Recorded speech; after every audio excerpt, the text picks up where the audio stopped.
Sujud di altar-Mu Tuhan.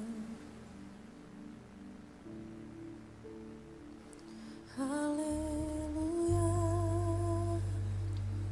haleluya. Kami bersyukur buat kebaikan-Mu Tuhan, buat kasih setia-Mu di dalam hidupku. Pemeliharaanmu ada bagiku Tuhan. Terima kasih, terima kasih Yesus. Haleluya, haleluya. Terima kasih Bapa, kebaikan-Mu, kesetiaan-Mu kami rasakan Tuhan di sepanjang hidupku. Terima kasih Yesus, terima kasih Bapa.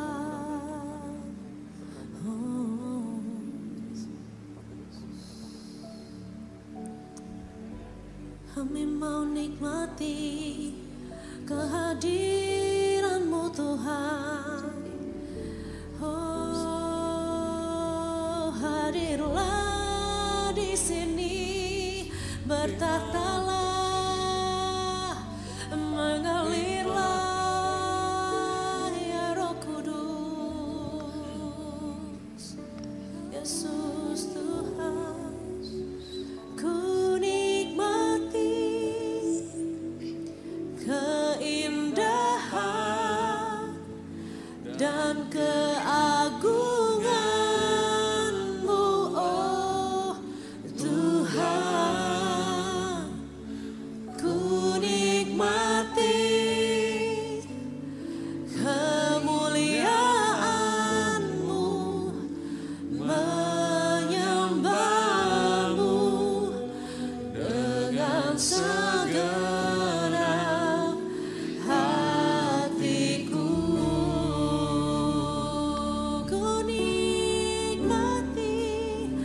Ku nikmati keindahan dan keagungan-Mu, oh Tuhan. Kami menikmati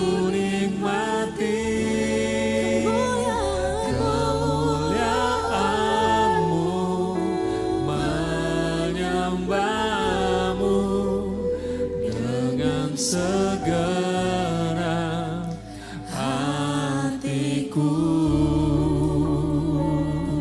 Sungguh ku rindu Tuhan, rindu selalu bersama-Mu, tinggal di dalam kediaman-Mu, oh Tuhan.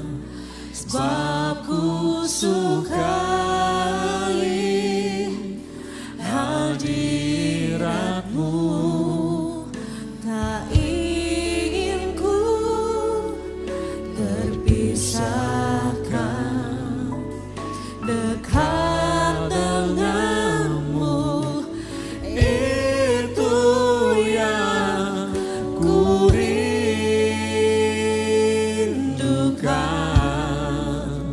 Sebab ku dapati kedamaian.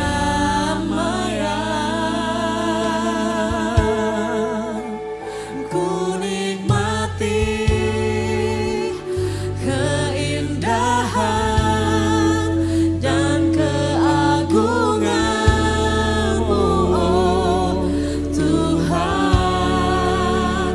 Ku nikmati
kasih Yesus, Engkau baik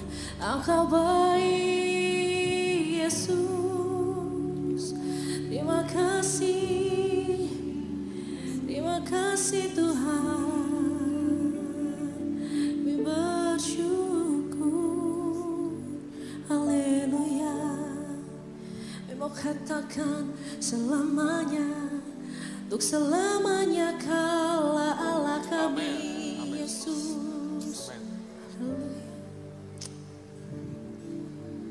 Haleluya Tuhan.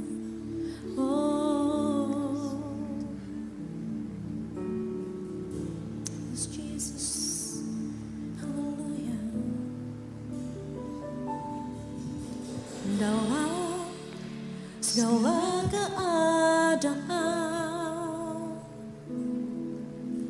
waktu berlimpah maupun kurang, tetap Yesus yang mempesona hatiku. Dia beri damai dan kesempatan baru di setiap musim kehidupan. Waktu ku kuat maupun lemah, tetap Yesus yang mempesona hatiku. Dia beri hidup dan kesempatan baru. Sekali Yesus, selamanya Yesus. Harapanku takkan hilang, karena kasih-Nya sekarang ku ada. Oh Yesusku, ku cinta Kau selamanya. Terima kasih Yesus. Dalam segala keadaan, waktu berlimpah maupun kurang, mari katakan tetap Yesus yang mempesona hatiku. Dia beri damai dan kesempatan baru di setiap musim, di setiap musim kehidupan. Waktu ku kuat maupun lemah, tetap Yesus yang mempesona hatiku.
Apapun yang kami alami Tuhan, itu gak membuat kami goyah, itu gak membuat iman kami gentar. Tetapi kami mau katakan sekali, Yesus, tetaplah Yesus. Engkau Allah yang hidup di dalam kami, dan selama-lamanya kami mau cinta Engkau Tuhan. Haleluya. Oh haleluya. Haleluya. Mari nyatakan di hadapan Tuhan sekali, Yesus, selamanya Yesus, harapanku tak akan hilang, karena kasih-Nya sekarang ku ada. Oh Yesusku, ku cinta Kau selamanya. Sekali Yesus, sekali Yesus, selamanya Yesus. Mari pandang wajah Yesus, pandang wajahnya siang hari ini. Tak akan hilang, sebab karena kasih-Nya, karena kasih-Nya sekarang ku ada. Kasih Tuhan, oh Yesusku. Mari saya undang jemaat kita sama-sama bangkit berdiri. Kita menghormati Tuhan dan katakan sekali, Yesus, selamanya Yesus, harapanku takkan hilang, karena kasih-Nya sekarang ku ada. Oh Yesusku, ku cinta Kau sekali Yesus, sekali Yesus, selamanya Yesus, harapanku takkan hilang, karena kasih-Nya sekarang ku ada. Oh Yesusku, ku cinta Kau selamanya. Mari katakan sekali Yesus, sekali Yesus, selamanya Yesus, selamanya harapanku takkan hilang, karena kasih-Nya sekarang ku ada. Terima kasih Bapa Yesusku, ku cinta Kau selamanya, karena kasih-Nya sekarang ku ada. Yesusku, ku cinta Kau selamanya, karena kasih-Nya sekarang ku ada. Oh Yesusku, ku cinta Kau selamanya. Yes, inilah pernyataan kami Tuhan. Kami mau tetap cinta Yesus selama-lamanya, meskipun apapun yang terjadi, bagaimanapun keadaan kami Tuhan. Kami tahu sebab karena kasih-Mu kami boleh ada saat ini. Terima kasih ya Tuhan. Kami mau memuji-Mu lebih lagi. Kami mau bersorak bagi-Mu lebih lagi Tuhan. Engkau sendiri ya Bapa yang mau hadir di tengah-tengah setiap kami. Lawat umat-Mu di tempat ini ya Tuhan. Kami percaya sukacita sorga mengalir di tempat ini. Di dalam nama Tuhan Yesus kami siap bersyukur dan menaikkan syukur di hadapan-Mu. Haleluya. Katakan sama-sama. Amin. Boleh lebih keras lagi Bapak Ibu. Amin. Haleluya. Boleh saya lihat tepuk tangan orang-orang yang bersuka cita pada siang hari ini. Haleluya. Yes, sebab Dia Tuhan yang sungguh baik, kasih-Nya luar biasa buat setiap kita. Haleluya. Mari kita mau bersorak bagi Dia. Dia Allah yang mati bagi kita. Dia Allah yang bangkit bagi kita. Dia nyatakan kemenangan buat setiap kita. Amin.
Tuhan, hari ini kita siap bersorak bagi Tuhan lebih lagi, amin. Bapak Ibu boleh kasih salam kiri kanannya. Dikatakan mari kita sorakan haleluya.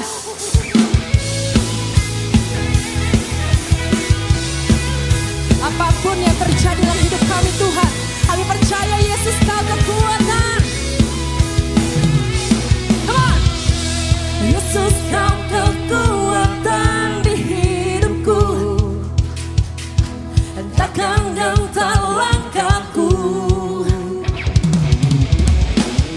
Kau angkat tanganku di saat ku jatuh, Kaulah sumber kuatku. Lembah yang dalam kan ku lewati, namun kami percaya sebab Engkau sertaku. Dengan imanku ku diselamatkan oleh kuasa siapa? Oleh kuasa Yesusku. Come on everybody, raise your hand. Ku angkat tanganku, ku sorakan haleluya. Namamu berkuasa, surga bumi nyatakan. Ku angkat tanganku, nyatakan Kau hebat. Allah yang perkasa, berkuasa selamanya. Oh yes. Haleluya.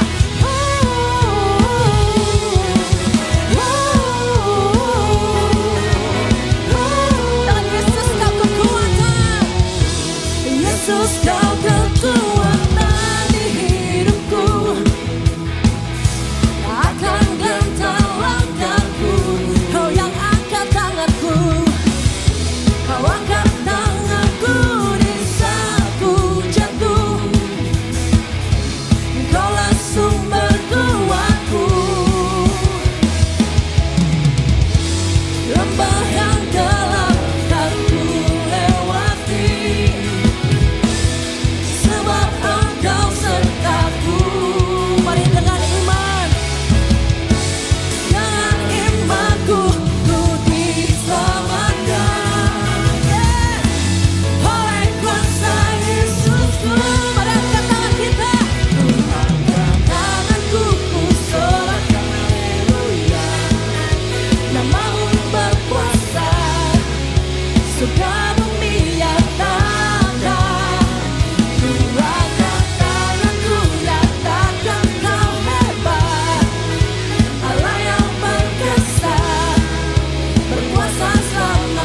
Ku angkat tanganku, ku angkat tanganku, ku sorakan haleluya. Namamu berkuasa, Surga bumi nyatakan. Ku angkat tanganku, nyatakan Kau hebat. Allah yang perkasa, berkuasa selamanya.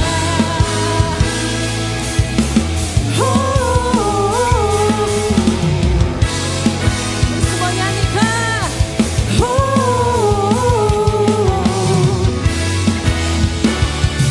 Yes, kami mau mengangkat tangan kami. Ku angkat tanganku, ku sorakan haleluya. Namamu berkuasa, surga bumi nyatakan. Ku angkat tanganku, nyatakan Kau hebat. Allah yang perkasa, berkuasa selamanya. Ku angkat tanganku, ku sorakan haleluya. Namamu berkuasa, surga bumi nyatakan. Ku angkat tanganku, nyatakan Kau hebat. Allah yang perkasa, berkuasa selamanya.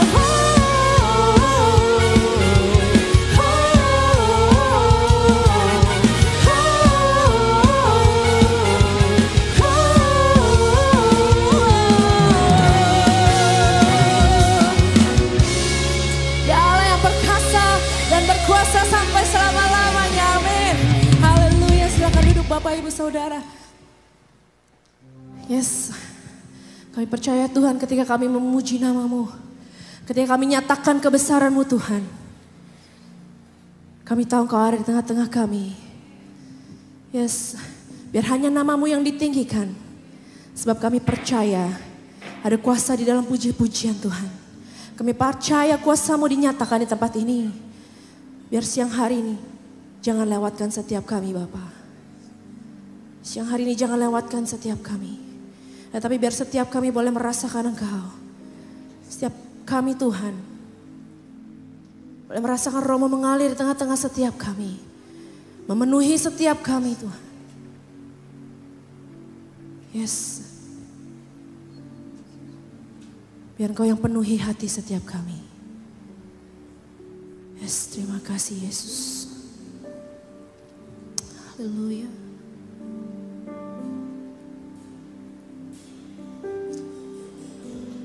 Kemuliaan-Mu datanglah, penuhi tempat ini, bersemayam di tahta-Mu, ya Allah mulia. Kerajaan-Mu datanglah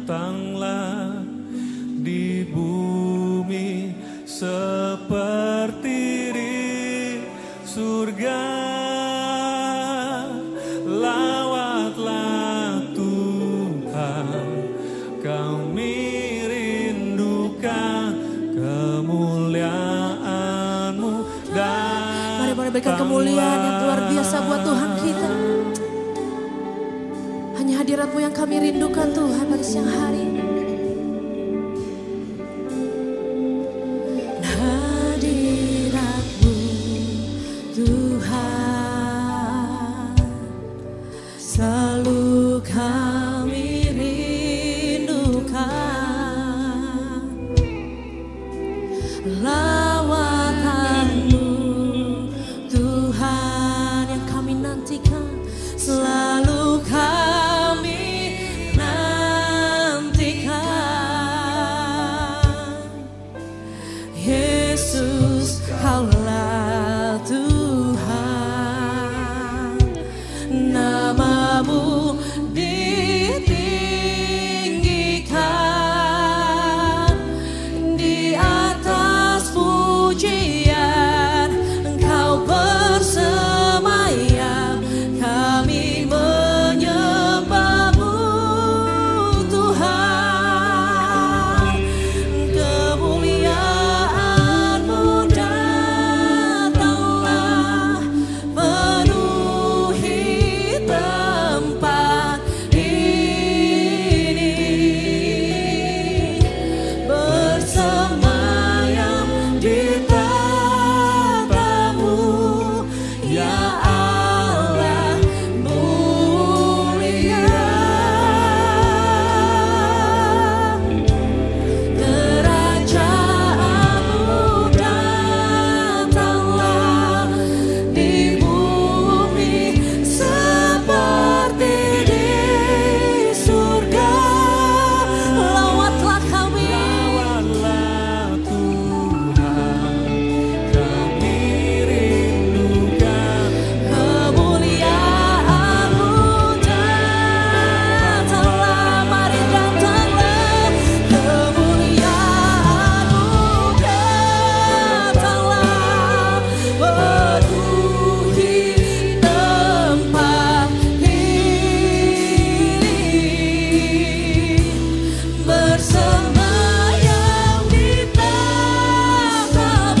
Shalom jemaat yang dikasihi oleh Kristus, senang sekali saya Pendeta Rubin Adi Abraham bisa melayani Anda dalam ibadah ini.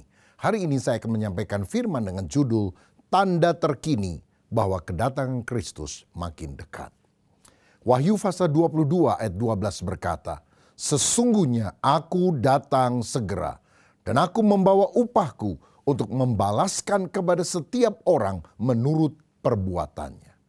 Saudara, kita sedang hidup pada akhir zaman, tanda-tanda kedatangan Kristus makin lama makin jelas bahwa tidak lama lagi Tuhan akan datang kembali. Orang yang percaya dan hidup taat akan menerima pahala dari Tuhan, sedangkan orang yang tidak percaya akan dihukum oleh Tuhan. Saudara sekalian, saya membaca ada yang disebut sebagai jam kiamat, Doomsday Clock, yang digunakan oleh Bulletin of the Atomic Scientists, yang menjadi simbol seberapa dekat dunia ini dengan kehancuran akibat perang nuklir, perubahan iklim, atau ancaman lain yang menghancurkan dunia. Setiap tahun para ilmuwan dan ahli kebijakan global menyesuaikan dalam tanda kutip jarum jam ini berdasarkan kondisi dunia. Nah, di tahun 2025 ini dikatakan bahwa jam kiamat sudah menunjukkan 89 detik menuju tengah malam. Artinya dunia ini sudah tua, kiamat sudah di ambang pintu karena peningkatan ancaman global terjadi di seluruh jagat semesta ini. Nah, banyak orang yang mengaitkan tanda akhir zaman dengan beberapa fenomena global ini. Saya akan menjelaskan secara ringkas 5 hal, 5P. Yang pertama, perang yang melibatkan Israel dan Rusia. Dalam Matius 24 ayat 6 dan 7 dikatakan kamu akan mendengar deru perang atau kabar-kabar tentang perang. Namun berawas-awaslah, jangan kamu gelisah sebab semuanya itu harus terjadi. Tetapi itu belum kesudahannya. Sebab bangsa akan bangkit melawan bangsa dan kerajaan melawan kerajaan. Akan ada kelaparan dan gempa bumi di berbagai tempat. Ayat-ayat ini menyebutkan bahwa perang di samping kelaparan dan gempa bumi sebagai tanda akhir zaman. Saudara sekalian, konflik Israel dengan negara-negara di Timur Tengah, juga Iran yang didukung oleh Rusia, sering dikaitkan dengan akan terjadinya perang yang Alkitab menyebut dengan istilah Gog dan Magog. Ini ditulis dalam Yehezkiel 38 dan 39. Negara dari utara sekali, menurut Yehezkiel 38, yang diyakini sebagai Rusia akan menyerang Israel. Yehezkiel 38 ayat 1-6 menyebutkan sekutu Gog atau Rusia yang akan datang, antara lain Magog, Mesek, Tubal, yaitu negara-negara bekas Uni Soviet, misalnya Kazakhstan, Uzbekistan, Azerbaijan, dan sebagainya.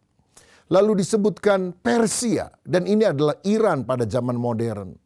Gomer dan Bet Togarma itu bicara soal Turki dan Syria. Put adalah Libya. Ethiopia, juga Mesir dan Sudan disebutkan.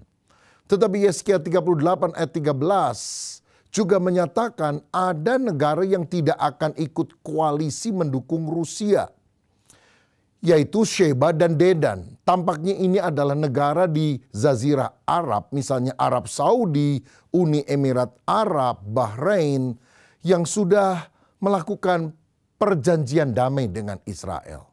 Kemudian disebutkan tentang Tarsis, kemungkinan Inggris, Eropa, yang juga terkait dengan Amerika.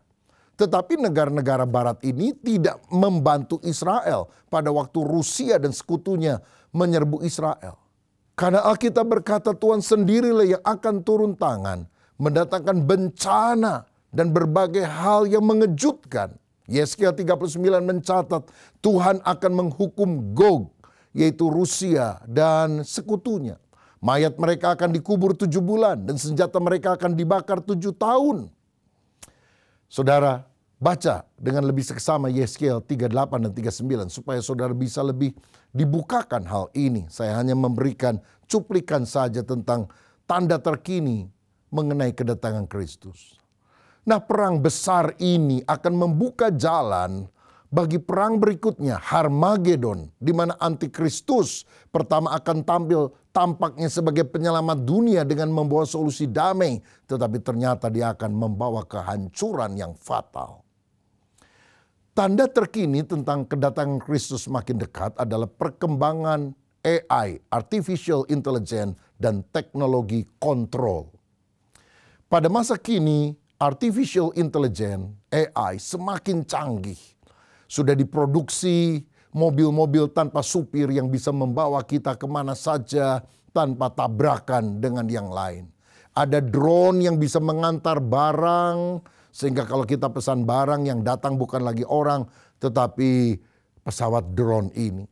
Atau drone juga menjadi senjata jarak jauh seperti yang digunakan Israel untuk membunuh orang-orang yang ada di Iran, yang ada di Lebanon, menjadi senjata yang menakutkan. Ada robot-robot cerdas yang dilatih menuruti permintaan manusia, membantu membersihkan rumah, melakukan banyak pekerjaan lain. Tapi juga ada robot yang sedang dipersiapkan untuk menjadi senjata, bahkan prajurit di dalam peperangan yang akan datang. Oh, ini sangat menakutkan. Ada kekhawatiran bahwa kecerdasan buatan ini bisa digunakan untuk kontrol secara total terhadap manusia. Teknologi seperti chip implant, digital ID, dan pengawasan biometrik tampaknya bisa mendukung sistem tanda binatang 666 dari Wahyu 13 ayat 15-18. Dikatakan, dan kepadanya diberikan kuasa untuk memberikan nyawa kepada patung binatang itu, sehingga patung binatang itu berbicara juga dan bertindak begitu rupa sehingga semua orang yang tidak menyembah patung binatang itu dibunuh. Apakah ini adalah semacam patung robot dengan kemampuan AI sehingga tampaknya menjadi sesuatu yang hidup yang bisa berbicara dan menjawab orang yang bertanya dan memberikan perintah? Kita lihat perkembangannya nanti. Ayat 16, dan ia menyebabkan sehingga kepada semua orang kecil atau besar, kaya atau miskin, merdeka atau hamba diberi tanda pada tangan kanannya atau pada dahinya. Dan tidak seorang pun yang dapat membeli atau menjual selain daripada mereka yang memakai tanda itu, yaitu nama binatang itu atau bilangan namanya. Yang penting di sini ialah hikmat. Barang siapa yang bijaksana, baiklah ia menghitung bilangan binatang itu, karena bilangan itu adalah bilangan seorang manusia dan bilangannya ialah 666.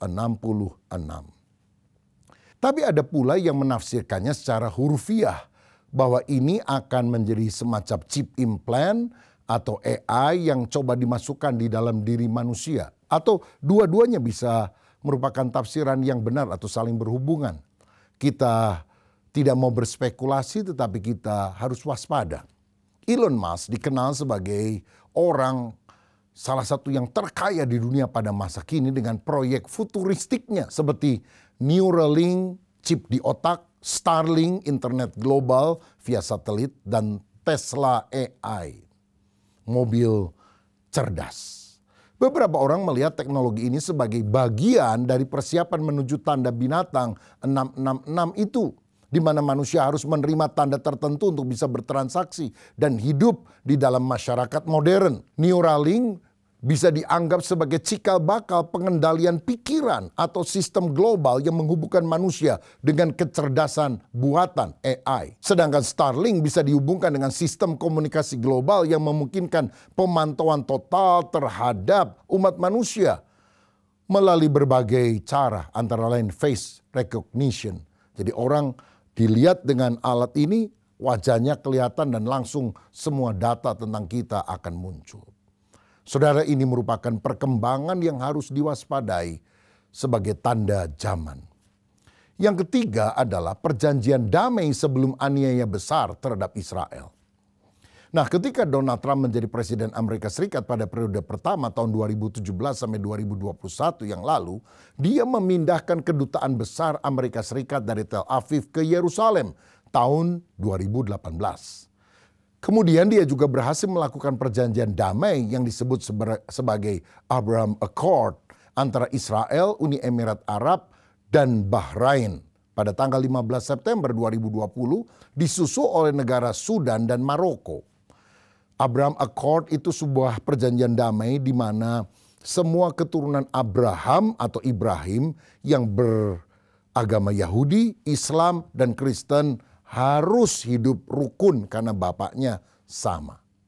Nah, perjanjian ini dipandang sebagai langkah signifikan dalam diplomasi Timur Tengah, terutama dalam hubungan Israel dengan negara-negara Arab.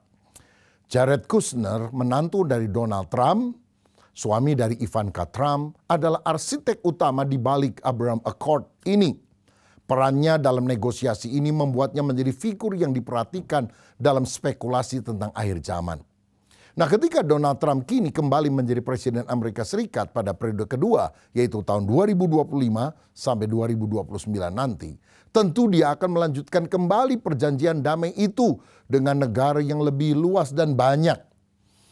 Nah, di dalam Daniel 9 ayat 27, dalam Alkitab disebutkan, Raja itu akan membuat perjanjian itu menjadi berat bagi banyak orang selama 1 kali 7 masa atau 7 tahun. Pada pertengahan 7 masa itu, 3,5 tahun, dia akan menghentikan korban sembelihan dan korban santapan, dan di atas sayap kekejian akan datang yang membinasakan sampai pemusnahan yang telah ditetapkan menimpa yang membinasakan itu. Nah, ayat ini bilang nanti akan ada seorang raja yang diyakini sebagai antikris yang akan membuat perjanjian selama 7 tahun dengan Israel, tapi dia akan membatalkan perjanjian itu setelah 3,5 tahun. Rupanya 3,5 tahun pertama bait Allah bisa dibangun kembali, tapi kemudian 3,5 tahun berikutnya dia ingin disembah sebagai raja dan membunuh setiap orang yang tidak mau taat. Saya tidak bermaksud ini adalah Donald Trump tentunya. Tetapi ada orang-orang yang menduga jangan-jangan perjanjian damai itu yang sekarang diupayakan itu bisa dilanjutkan menjadi perjanjian oleh satu sosok yang Alkitab menyebutnya sebagai antikristus. Siapa orangnya kita belum tahu. Sebab dalam 1 Tesalonika 5 ayat 3 dikatakan apabila mereka mengatakan semuanya damai dan aman, maka tiba-tiba mereka akan ditimpa oleh kebinasaan seperti seorang perempuan yang hamil ditimpa oleh sakit bersalin. Mereka pasti tidak akan luput. Jadi sebelum kesusahan besar, sengsara luar biasa akan menimpa bumi akibat ulah dari si antikris, akan ada masa damai sementara. Tetapi kemudian dihajar oleh kerusakan besar yang disebabkan oleh si jahat. Saudara, kita harus mengupayakan perdamaian. Itu sesuatu yang baik. Tuhan ingin agar kita menjadi juru damai. Tetapi Alkitab bilang akan ada masa perdamaian yang dilakukan oleh antikris hanya beberapa saat sebelum kesengsaraan besar akan terjadi. Nah, kapan nubuatan itu akan terjadi? Apakah pada zaman Donald Trump ataukah setelah itu? Kita tidak tahu. Dan kita tidak boleh berspekulasi tentang hal ini. Nanti takut salah, saudara sekalian. Tapi kita harus waspada karena apa yang dikatakan Alkitab pasti digenapi. Yang keempat adalah perkembangan sistem keuangan digital dan tanda 666. Wahyu 13 menyebutkan tanda binatang 666 yang diperlukan untuk membeli dan menjual. Perkembangan dari central bank digital currency, mata uang kripto dan pembayaran digital bisa mengarah kepada sistem ekonomi global yang dikendalikan oleh segelintir elit politik pada akhir zaman. Hari-hari ini perang dagang sedang terjadi di mana-mana, khususnya antara negara Amerika dan China.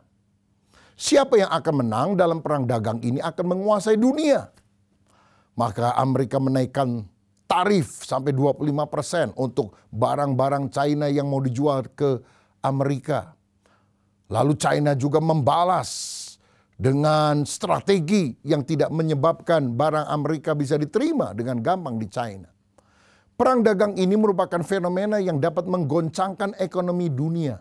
Hari-hari ini termasuk perang teknologinya terjadi. Misalnya AI, ChatGPT, OpenAI dari Amerika Serikat. Ada lawannya yang jauh lebih murah dan lebih canggih lagi. Misalnya DeepSeek dari China. Banyak negara yang sekarang juga tidak mau tergantung kepada dolar Amerika di dalam transaksi mereka. Kemudian mereka membentuk gabungan dengan nama BRICS yang terdiri dari Brasil, Rusia, India, China, dan Afrika Selatan. Termasuk membentuk mata uang baru yang akan diedarkan BRICS. Nah, beberapa negara termasuk Indonesia kemudian bergabung ke dalam BRICS ini. Ada orang yang berpikir bahwa jangan-jangan ini menjadi awal dari satu mata uang global yang mendukung sistem antikris. Apakah jika benar demikian? Kita lihat tanggal mainnya. Nah, ada spekulasi bahwa Jared Kushner, menantu Trump yang menjadi arsitek perjanjian damai antara Israel dan negara-negara Timur Tengah, itu adalah sosok antikris. Ini ada orang yang mengkaitkan dia, saudara-saudara. Kenapa? Katanya Jared Kushner ini pernah memiliki gedung di Fifth Avenue, Manhattan, New York, yang nomornya itu dan nama gedungnya 666. Dia membeli melalui perusahaannya Kushner Companies yang terjadi transaksinya tahun 2007. Tetapi di kemudian hari dia menjual sebagian besar sahamnya karena kesulitan finansial. Lalu gedung itu diganti nomornya menjadi 660. Nah, kita tahu angka 666 di dalam Wahyu 13 dikaitkan dengan si antikris. Karena itu beberapa spekulasi liar muncul mengaitkan Jared Kushner ini dengan sosok si antikris. Tetapi tidak ada bukti nyata yang mendukung klaim bahwa Jared Kushner adalah antikristus. Nah, sebaiknya memang kita tidak berspekulasi karena banyak spekulasi dari zaman dulu yang meleset juga. Ada yang bilang antikris itu adalah Hitler, Hirohito, ada yang bilang Obama, ada yang bilang Paus. Semuanya keliru, saudara sekalian. Tapi memang dua nama ini, Jared Kushner dan Elon Musk, dikait-kaitkan dengan sosok yang barangkali akan membuka jalan bagi si antikris. Kita perlu berdoa, melihat tanda zaman, tapi tidak boleh menuduh-nuduh kalau tidak ada bukti jelas tentang hal itu. Yang kelima, persiapan pembangunan Bait Allah dan munculnya lembu merah.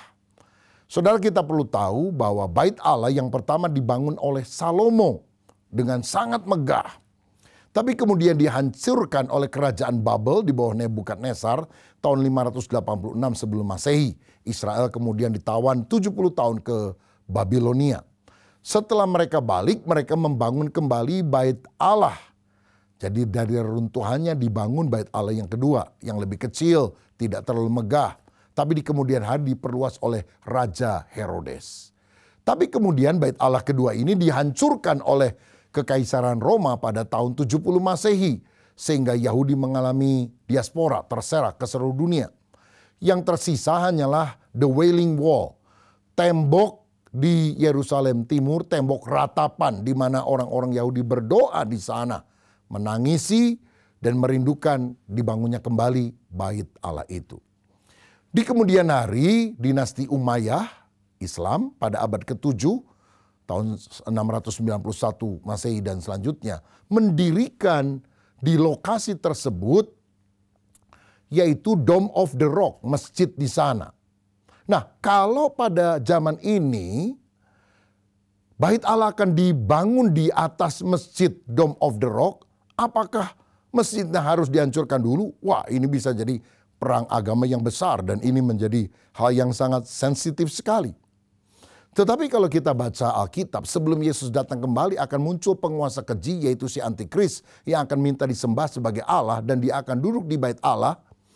Jadi berarti Bait Allahnya harus dibangun kembali. 2 Tesalonika 2 ayat 3-4 saya bacakan.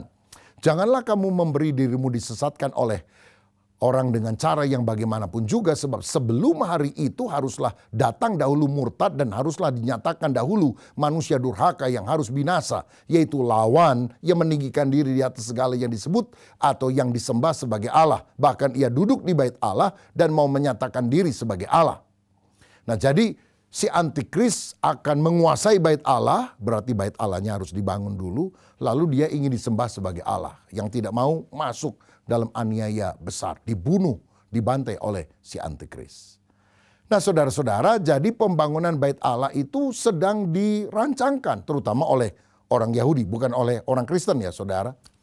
Nah, pembangunan Bait Allah ketiga di Yerusalem ini merupakan topik yang kompleks dan sensitif yang melibatkan aspek keagamaan, sejarah, dan politik. Tapi persiapan pembangunannya telah dilakukan oleh orang Yahudi. Beberapa organisasi di Israel seperti The Temple Institute itu berfokus pada mendirikan kembali kuil Yahudi di Temple Mount dan memulihkan praktek persembahan hewan yang pernah dilakukan pada zaman dahulu kala. Persiapan yang dilakukan meliputi pembuatan replika peralatan ibadah di Bait Allah dan juga pelatihan para imam sesuai dengan hukum Taurat. Namun bagaimana dengan lokasinya yang kini sudah ada Masjid Dome of the Rock? Beberapa penelitian terakhir menunjukkan ternyata kemungkinan pembangunan Bait Allah itu dilakukan di sebelah utara dari Masjid Dome of the Rock. Memanfaatkan area terbuka yang ada. Jadi tidak persis pada masjidnya, tapi di sampingnya. Menurut Alkitab dan arkeologi, Bait Allah itu di tempat pengirikan Ornan, 2 Tawarikh 3 ayat 1. Di atas mata air Gihon, 1 Raja-Raja 1 ayat 33. Di Dome of the Rock tidak ada air mengalir, hanya ada batu besar. Padahal Yesus sendiri pernah bilang tidak ada batu yang akan bertumpuk lagi di sana.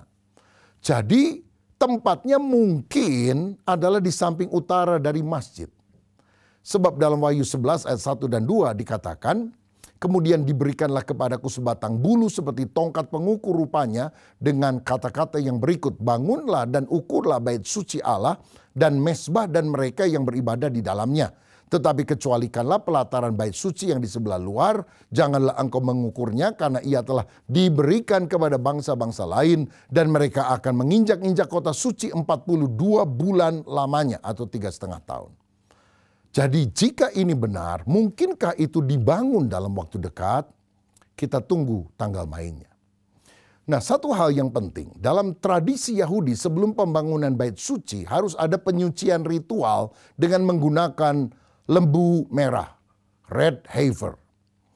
Dalam kitab Bilangan pasal 19 misalnya ditunjukkan bahwa dibutuhkan lembu merah yang sempurna, betina, tanpa cacat, untuk digunakan dalam upacara pentahiran bagi orang Israel kuno yang bersentuhan dengan mayat. Dan ini juga penting ketika orang mau membangun kembali Bait Allah. Abunya dianggap penting untuk menyucikan tempat ibadah. Munculnya kembali lembu merah yang sempurna, bulunya merah semua, sering dikaitkan dengan tanda akhir zaman dan persiapan menuju kedatangan Mesias. Baru-baru ini beberapa lembu merah yang memenuhi kriteria ini dilaporkan sedang dipelihara di Israel, di kota Silo di Israel. Banyak peziarah yang berasal dari sekitar 60 negara di dunia sekarang telah berbondong-bondong datang menyaksikan fenomena lembu merah di kota Silo ini. Saudara, ini juga bisa merupakan tanda terkini, terupdate dari kedatangan Kristus sudah semakin dekat. Sekarang yang terakhir, bagaimana sikap kita di akhir zaman untuk menyambut kedatangan Kristus? Pertama, kita harus mendekatkan diri kepada Allah. Zaman sekarang berjagalah, lihat dunia bergelora. Zaman yang sedang bergelora, mari kita berlindung pada firman Tuhan. Perbanyak doa intim dengan Tuhan. Baca kitab suci lebih sering. Merenungkan siang dan malam. Minta hikmat Tuhan untuk memahami kondisi zaman yang sedang kita jalani. Mari kita siap sedia menyambut kedatangannya yang bisa datang tiba-tiba. Tapi jangan takut. Yesus pernah berkata, jangan gelisah hatimu. Percayalah kepada Allah, percayalah juga kepadaku. Saudara, kita harus beriman kepada Kristus. Mari kita bangun juga komunitas iman dengan saudara-saudara seiman kita. Berkumpul dengan orang percaya lain yang memiliki iman yang teguh agar kita bisa saling menguatkan satu dengan yang lain. Beritakan juga Injil sebab banyak orang hari-hari ini membutuhkan pengharapan dan keselamatan. Injil kerajaan harus disebarkan sehingga banyak orang datang kepada Kristus. Yang kedua, kita harus mewaspadai tipu daya duniawi. Jangan mudah percaya informasi di internet, tapi uji segala sesuatu dengan menggunakan lensa firman Allah. Apakah itu benar atau tidak? Jangan biarkan ajaran sesat, jangan biarkan godaan duniawi menjatuhkan kita dalam dosa. Mari kita matikan keinginan daging, taat pada kehendak Allah. Saya baca dalam 2 Petrus 3 ayat 10-13 bahwa langit dan bumi ini akan lenyap oleh nyala api. Tapi kemudian Tuhan akan menciptakan langit baru dan bumi baru. Jadi betapa suci dan salehnya kita harus hidup. Kita yang menantikan dan mempercepat kedatangan hari Tuhan itu. Dan yang terakhir, kita harus menghindari sistem yang mengarah pada kontrol total. Saudara, waspada terhadap teknologi yang mengontrol kebebasan manusia. Apalagi bila itu dimasukkan ke dalam tubuh seperti chip implant atau AI yang bisa menyatu dengan tubuh kita. Persiapkan diri untuk menghadapi kemungkinan kesulitan ekonomi atau krisis global. Mari kita hidup bijaksana, tidak boros, dan selalu mengikuti petunjuk Tuhan. Tidak berarti kita harus anti kepada AI, anti kepada perkembangan teknologi, tapi bila itu mengarah untuk mengontrol seluruh umat manusia, sehingga tidak bisa lari kemana-mana, bisa terpantau dimanapun. Kita harus berpikir ulang apakah kita perlu terjerat terus dalam teknologi seperti itu yang membahayakan. Nah, banyak tanda yang terjadi di dunia saat ini sesuai dengan nubuat dalam kitab suci. Namun kita dipanggil bukan untuk takut, tapi untuk berjaga-jaga, beriman, bersiap menghadapi tantangan. Supaya kita tidak kaget karena kita tidak pernah tahu hal ini dan kita terjerat dalam situasi yang menuju zaman antikris itu. Yang terpenting kita tetap dekat dengan Tuhan. Karena hanya Dia yang dapat memberikan perlindungan sejati kepada kita. Dan barang siapa setia sampai mati, Tuhan akan memberikan mahkota kehidupan kepada kita. Saudaraku, tanda-tanda yang terupdate terkini sudah makin nyata di depan kita. Mari kita tidak tidur secara rohani. Bangkitlah, jadilah terang. Karena kemuliaan Tuhan bersinar dalam hidup kita. Mari kita berdoa. Bapa, terima kasih untuk kebenaran firman-Mu. Ada banyak misteri yang Tuhan akan makin singkapkan dalam hidup kami. Biar kami tidak gentar karena kami tahu Tuhan akan datang. Dan kami akan diangkat menyongsong Tuhan di awan-awan. Masuk ke dalam kerajaan sorga. Sedangkan orang yang tidak percaya ditinggalkan menghadapi sengsara antikris. Biar kami hidup takut akan Tuhan. Mengutamakan Engkau. Sehingga waktu Engkau datang bukan seperti pencuri, tetapi seperti mempelai pria yang menyambut mempelai wanita, yaitu kami, yang berpakaian lenan halus yang berkenan kepada Tuhan. Maranatha, ya Tuhan, datanglah dengan segera. Dan biarlah kami disucikan supaya berlayak pada hari kedatangan Kristus. Berkat-Mu atas kami dalam nama Yesus. Amin. Tuhan memberkati. Tuhan, terima kasih buat hari ini. Kalau kami boleh beribadah, kami tahu Engkau menyertai ibadah kami dari awal sampai akhir. Kami tahu Engkau hadir di tengah-tengah kami, Tuhan. Biarkan firman yang telah ditabur menjadi pengingat buat kami bahwa hidup kami di dalam Tuhan sebagai manusia yang baru.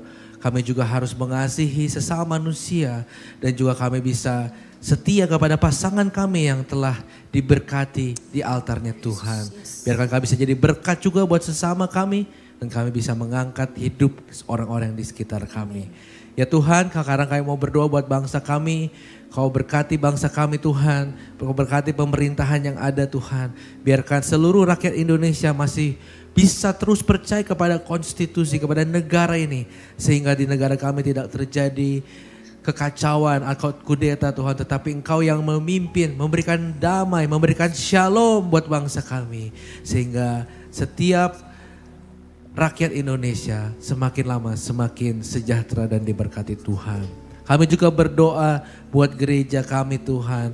Berkati gembala sidang kami, Bapak Pendeta Rubin dimanapun melayani Kau sertai. Berkati seluruh tim gembala, seluruh pejabat, pendeta, seluruh pemimpin kelompok sel. Semua orang yang menjadi teladan iman kami Tuhan. Berikan kesehatan dan kekuatan kepada mereka. Sehingga mereka bisa terus menjadi teladan untuk setiap jemaat yang hidup mengikut Kristus. Kami juga berdoa buat keluarga kami yang hari ini mungkin gak bisa hadir, sedang sakit, sedang mengikuti ibadah di rumah atau di rumah sakit. Kami berdoa di dalam nama Yesus. Kami percaya Engkau sanggup menyembuhkan. Engkau sanggup menyembuhkan. Tetapi kami lebih percaya Engkau juga punya waktu yang terbaik Tuhan. Kami juga berdoa biarkan Kau terus sertai saudara-saudara kami dengan sukacita ilahi. Dengan damai sejahtera. Sehingga dalam menghadapi sakit penyakit ada kekuatan yang baru. Ada pengharapan setiap hari. Dan kami percaya pada waktunya Tuhan akan menyembuhkan. Ya Tuhan, kami sekarang mau kembali ke tempat kami. Kami mau angkat tangan kami. Kami percaya Tuhan akan memberkati kami. Mari jemaat yang terkasih kita angkat tangan. Kita terima berkat dari Tuhan.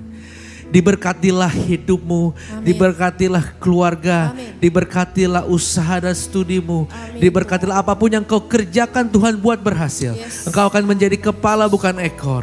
Kau akan menjadi berkat bagi banyak orang. Berkat dari Allah Bapa, keselamatan dari putranya Yesus Kristus, dan juga persekutuan dengan Roh Kudus selalu menyertai kita sampai Maranatha. Di dalam nama Tuhan Yesus yang telah diberkati, mari sama-sama katakan amin.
Tuhan Yesus memberkati. Haleluya.